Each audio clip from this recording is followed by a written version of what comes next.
আইন প্রয়োগকারী সংস্থার সাবেক অনেক সদস্যই ডিবি বা অন্যান্য বাহিনীর পরিচয় দিয়ে ডাকাতির ঘটনা ঘটাচ্ছে বলে জানিয়েছে পুলিশ।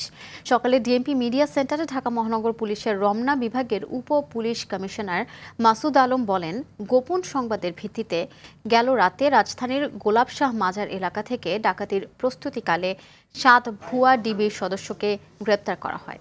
তাদের কাছ থেকে ডাকাতিতে ব্যবহৃত গাড়ি সরঞ্জাম সহ জব্দ করেছে শাহবাগ থানা পুলিশ।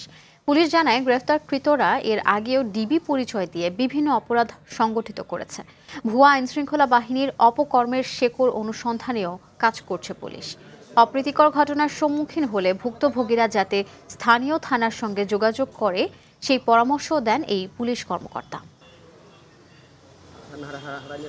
পেইড সোর্স বলতে তারা যে ডাকাতি করলো বা তারা সাকসেসফুলি কোনো অপারেশন যখন করে, তো ওইখানে যে টাকাটার ভাগ হয় এটা কিন্তু ওই সোর্সও কিন্তু হচ্ছে ওরাও বেশি পায়। এরা সব ক্ষেত্রে যে আইন শৃঙ্খলা বাহিনীর সদস্য সাবেক সদস্য থাকবে না, এটা অনেক সময় যেমন এদের মধ্যে যে দিন ইসলাম ওরফে কাউসার আহমেদ আছে, ওর হচ্ছে পুলিশের আইডিয়াটা বানায় নিচ্ছে, সে হচ্ছে ইন্সপেক্টর। আমি সিভিলে যাচ্ছি, আমার কাছে আসা হুট করে আসা বলবে যে আপনার ওয়ারেন্ট আছে, অমুক আছে, তোমার কাছে। এখন সাধারণ লোকজন তো বোঝে না এটা।